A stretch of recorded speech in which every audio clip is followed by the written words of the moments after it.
দেখুন বন্ধুরা, ঘোড়ার পায়ে ময়লা হয়ে কি অবস্থা, ভালোভাবে হাঁটতে পারতেছে না, তাই ভালো করে পরিষ্কার করে দিচ্ছে।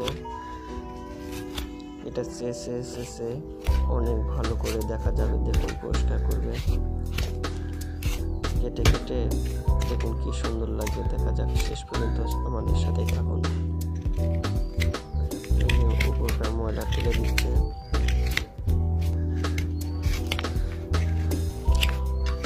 লাস্টে দেখবেন কি সুন্দর হয়েছে।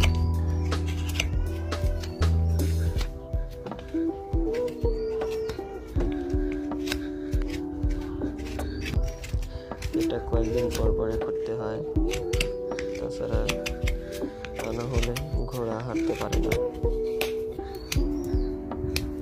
বাকি অংশটুকু কেটে ফেলে দিচ্ছে।